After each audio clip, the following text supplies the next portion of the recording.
executives. They have an intergovernmental disaster reform task force as well, and the National League of Cities. These organizations and their members are seriously committed to working with the federal government to make disaster response more efficient and effective, because it has to be.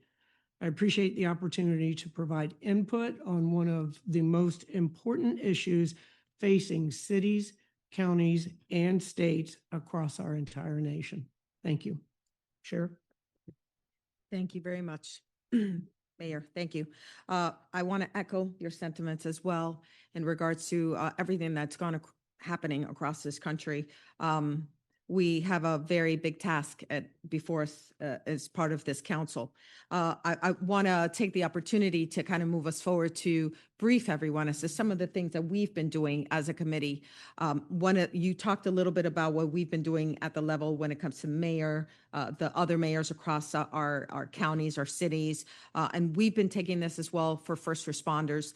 One of the things that as a committee we've been doing is we've been putting out the information and having one-on-one interviews with the subject matter experts, people who've had firsthand experiences and how it's affected them for the past 10, 15, 20 years, and how they've handled it or not handled it at the community level, at the city level, at the county level. And these firsthand testimonies is what we are bringing back to the committee and hopefully bringing it back upward when it comes to solutions.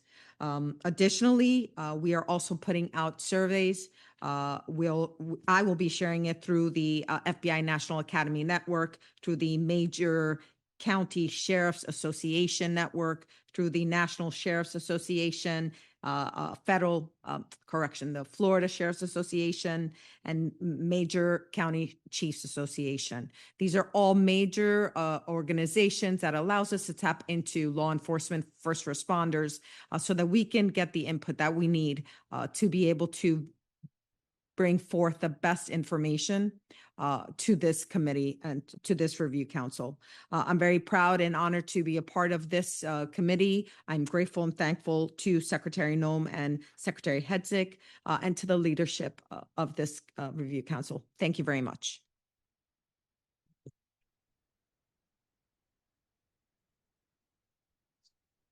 Any further, Governor Youngkin, from your subcommittee? Governor Bryan, I was just going to conclude by once again reiterating that the broad participation and the extensive effort to invite comments from across first responders, mayors, and governors and emergency management personnel has been a big effort of this subcommittee. And again, want to thank all the members of the subcommittee. And I also want to thank all of those that will be providing us input. We have a very extensive mapping exercise that will collect their input and provide us the opportunity to do exactly as President Trump asked us to do in his executive order, which is to understand how it works today and how it should work, and to be able to make recommendations on how to get states in the forefront and make sure that we are providing collectively the best response possible for Americans who need our help. Governor, thank you so much. I want to thank you particularly for all the hard work and dedication you put into this effort. Governor Youngkin and I do talk on a regular basis. He is very focused on his mission as subcommittee chairman and has done a remarkable job, as he does as governor of the great state of Virginia. So, Governor, thank you so much for all of your work and what you're doing. Again, our prayers go out to you, the people in Texas that you know and are acquainted with, the loved and the lost there, and the structural damage and loss that you've gone through. We hope that the good Lord will assuage all of the pain and agony of the parents and the families that are suffering at this difficult time. Governor, thank you again. We'll move now to the subcommittee report on disaster response and recovery. Its core purpose is to evaluate how FEMA could better serve the American people as a supporting rather than supplanting agency, and to identify the necessary statutory changes to achieve this transformation. I'll turn now to Kevin Guthrie, Executive Director of the Florida Division of Emergency Management, for subcommittee report. Mr. Administrator, you're up. Thank you, sir. Governor, I appreciate the opportunity to present today before you, the review council. I am going to solicit Mark to help me out in Nim's absence. I know that both of us have been talking to him off and on over the last week or so and have some of his thoughts. So instead of one of us trying to do it, I guess it takes two of us to create one Nim kid maybe. But we certainly appreciate everything that Nim's doing out there. First and foremost, at the Sponsor Recovery Subcommittee, we started out with several presentations on statutory functions of FEMA. These are dozens of objectives over a series of what, in essence, falls into 6 categories of work. That is, first and foremost, foundational authority. Then goes into disaster assistance, which is more so the response and recovery, the National Flood Insurance Program, mitigation, preparedness, and last of those 6 categories is the continuity of government and emergency communications. So what we're trying to do more than anything, Governor, is look at these areas in kind of a 2-pronged facet. Thank you.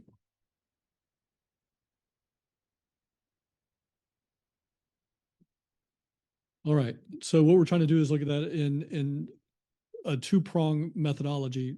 And those 2 prongs are, one, what can we provide to Acting Administrator Richardson today that we feel he could do with the stroke of a pen?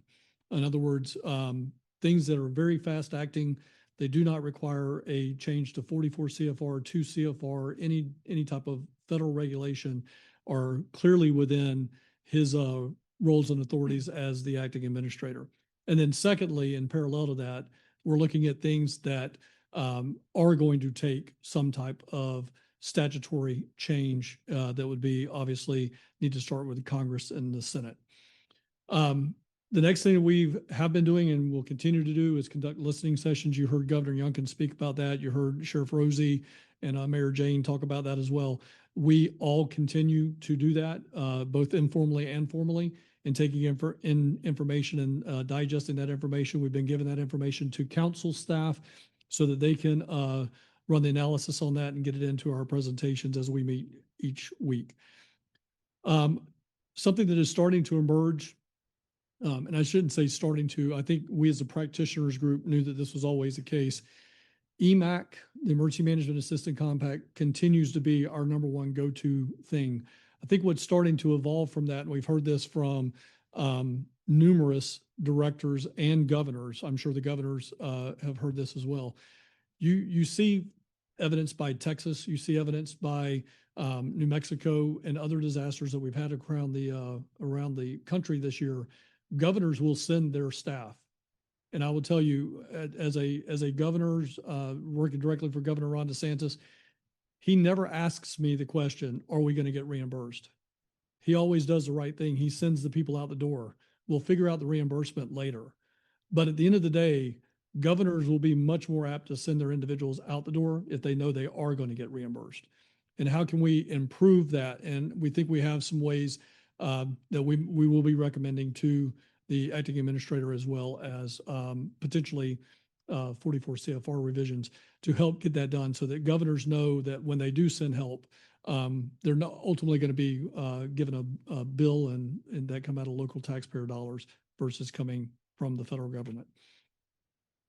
Last, what things that's naturally start, I shouldn't say last, second to last, what are things that have traditionally been a federal role that may be able to be taken over by another partner or non-traditional partner? For example, we've already had associations starting to come forward saying, you know what, we with maybe just a tad bit more money, we could actually take on that role and do that. I'll give you one example, EMAC, back to where I started from.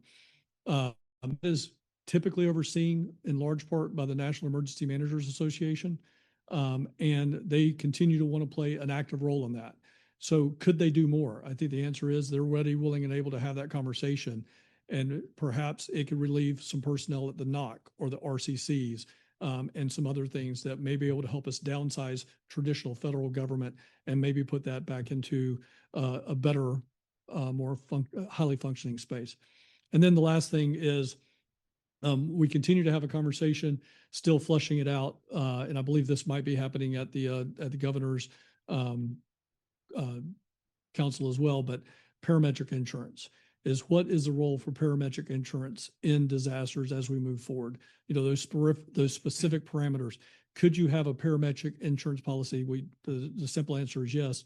That's centered around debris removal. That is probably the most costly act that comes out of a disaster is debris removal, followed probably very closely by emergency protective measures. And then as you get into the permanent categories of work, is there a place there? And I know that some of our former administrators have probably some ideas and concepts about parametric insurance as well. So those are the things that we have been working on. I'm going to turn it over to Mark briefly and let him speak about anything else that I may have forgotten or that he's also talked to them about. Thanks, Kevin. And first of all, just let me say, being part of this subcommittee is an honor for me. You've got three of the best emergency managers probably in the country, leaders, with Bob Fenton representing FEMA, and of course Kevin, and then Noem, and they all have dealt with a number of disasters. So the American people should be have comfort in knowing that you've got people that have the experience that can make the right recommendations. You know, at our last meeting, the secretary gave us the directive to go out and meet with stakeholders, and we've taken that very seriously. And I know Kevin already referenced that. We are going to be doing regional listening sessions. We've got one tomorrow here in Louisiana, but we've also invited the state emergency management directors from Delaware. We call them the lower Atlantic hurricane states, down to Florida, all the way across to Texas, to be with us tomorrow to give their input, as well as Governor Landry's organizations here in Louisiana that have input as well. We're also looking at doing one on the West Coast, in the northern states, and then also with Tornado Alley. And I think, again, the American people know that we're trying to get input, nonpartisan input from citizens, from parts of the country that deal with different types of disasters, from hurricanes to wildfires to, the flooding that we're seeing tragically in Texas. So I feel really good about that we're going to be able to give the secretary what she asked with this input. And it's going to take a lot of effort. We have a short time frame, but we are giving it our best effort to do that. So that's all I have to add to what you have to say. Yeah, I appreciate it, Mark. And, I think Mark honed in on one thing. I know that there was a lot of social media posting ghost, if you will, of individuals that felt that this particular makeup was a lot of a hurricane Southeast United States individuals. I will tell you, this response and recovery group has painstakingly made sure that we have gotten out of our boxes, out of our states. I've been communicating with the New York State Commissioner for Emergency Management, who gave me a very, very well thought out process of preparedness metrics and things that she was able to pull together. For instance, 73% of all preparedness dollars in the state of New York have gone to all but about 14 nationally declared disasters. In other words, 202 of those disasters were not federally declared, and 73% of the people that responded to those were trained by individuals directly through FEMA preparedness dollars. I think that's the type of stuff that we don't hear about, and we need to hear more about that, how the federal funding is being effective in these states. So again, we have been listening. As my mom used to say, God gave you 2 ears and 1 mouth to listen twice as much, and we've been doing that. So I would just say we're going to continue to do that, and I appreciate Bob, I appreciate Mark, Noem, for their leadership on this council, and we look forward to bringing you more recommendations in the future. Thank you, Mr. Chairman. I hope you can all tell the two subcommittees have been hard at work. The practitioner subcommittee, as we refer to it, has done an outstanding job of bringing in those that have input that would like to discuss more about not only their experiences with FEMA, but how we might make it better for their states, involving governors, involving emergency management, United States military personnel, law enforcement, all are invited to this table. I want to welcome and thank also Brock Long for being here, former FEMA administrator, and Craig Fugate, 2 former administrators of FEMA and live to tell about it. So Gentlemen, thank you. A wealth of information. I would suggest to the committee, let's get all their knowledge that we can before we allow them to leave here. So the final committee is the final subcommittee report. Of course, that will not happen officially until 20 May of 2025. But Chairman Watley, if you have any comments to make regarding I think the final report or what you've seen here today, the two subcommittee reports. Well, thank you, sir, and really appreciate your leadership here. Also want to thank, Secretary Noem and Secretary Hegseth for their leadership on this committee, which is so absolutely critical. And Governor Landry, I want to thank you. You and Louisiana have shown the rest of this country how to respond to storms. The amount of information that you have accumulated back through Katrina and previous storms, all the way through where we are today. The rest of the country needs your leadership, and we appreciate it very much. So, and thank you so much for hosting this. You know, I've had a chance to review all of the information that has been put together so far, you know, by FEMA, by the staff on this committee, as well as a number of other reviews outside of the committee.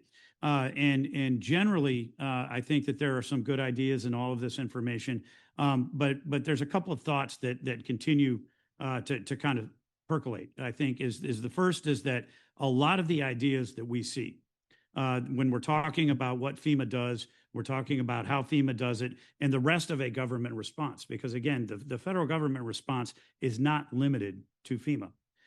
Makes sense in a vacuum, but as we've seen just this week, we don't live in a vacuum, right? And the fact is that the storms that we have seen, the fires that we have seen over the course of the last several months are going to continue to happen. And so as we're thinking through what is this response going to be, what does federal emergency management need to look like? We're going to continue to be responding in real time to these storms. And I think that it's hard when there's a lot of conversation about FEMA, about the Corps of Engineers, that we do need to be mindful of the fact that these are people who are working hard every single day to save lives, to protect communities, and I want to make sure that is put in place. Our thanks and our gratitude for everybody who's stepping up, whether it's from the Coast Guard or FEMA or the coast or anywhere else in the federal or state governments that we're seeing. And secondly, I want to thank President Trump for his vision here, because I think that as we have seen over the course of emergency management back to the 60s, every time we see a major event that takes place, there's an immediate reaction to it. Sometimes it is just put in place by the president through executive fiat. Sometimes there's legislation that looks at it, but it's very reactive. And what the president has tasked us with doing here is being proactive and making sure that we are setting up a program that may be FEMA, it may be a different entity, and that we have a lot of other actors within the federal government that are going to be involved. But more importantly, what are the states going to be doing? And what are the local governments going to be doing? That we have a proactive discussion as we're moving forward is going to be extremely important for us. And so I feel like the president's vision here is something that is going to last far beyond his term. And I think that that's very critical for what we're trying to set up. I would just say, as far as the first two subcommittees that have already started their work, I definitely appreciate all of the efforts that they're putting into gathering information, gathering the inputs that you are, because obviously that's going to be very critical as we put together ultimately what is going to be the report and the recommendations that are going to go to the president. Thank you. Thank you. Chairman Watley, who has a day job and still spends his time helping with it. Also want to recognize Acting Director FEMA, David Richardson. Acting Director and I have become good friends as we talk on a daily basis. He has been invaluable. Bob Fenton, thank you again, now serving at FEMA. But the information resources that has been provided by the Acting Director and his FEMA staff will be invaluable, and not only putting this report together for the president, but allowing the president of the United States to make clear-eyed decisions along with the United States Congress about how we respond in the future. So, Director Richardson, thank you so much, sir. Jonathan Owen, Acting Deputy Assistant Secretary. There was a long title involved in that, but Joe has showed up today and took charge, as all good Marines will do. I'm honored to have him here. I hope he'll get involved more as I draw people into this council to divide the workload. Joe, it is an honor to have you here, Mr. Acting Deputy Secretary, and I'll turn to you for comments before closing. Well, thank you, Governor, and thank you, everybody here. Get the mic better. Yes, sir. So again, on behalf of the department, thank you for everybody in the work, National Guard Bureau. Give a shout out there. I know you guys are working hard. Secretary sees you. Dave Richardson, thank you. Acting Director. DOD is here to support. We recognize that we bring the money, we bring assets, and we are the department of last resort. We understand that, and we want everybody to know that the department is behind you and will be supporting. I'm very much in receive mode to work through any seams and find any areas that we can improve efficiencies and support. I've already gathered quite a bit of knowledge just being down here for a few hours with the gentleman, and I'm looking forward to the rest of the week, and we do not want to delay. So thank you, governors, and I turn it back to you. Mr. Secretary, thank you. And again, to the Guard, I'm sure Governor Landry would echo my thoughts of how important our National Guard is to every executive, and how being Commander-in-Chief was one of our proudest responsibilities with the fine men and women of the National Guard. Patrick will adjourn this in a moment. If there are any further questions, comments, for the good of the order. If not, I'm going to ask that we take a moment of silent prayer to remember those families in Texas, and pray the good Lord's protection on those in New Mexico.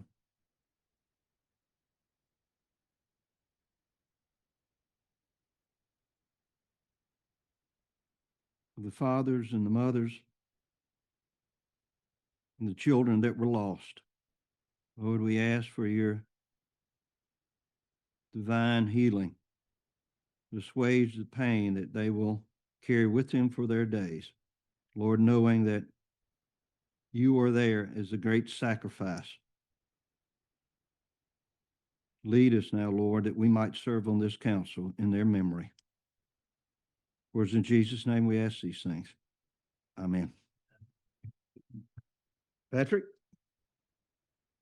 Ladies and gentlemen, this concludes the FEMA Review Council's second public meeting. I want to thank everybody for participating both in person and virtually. A recording of this meeting will be posted to the council's website.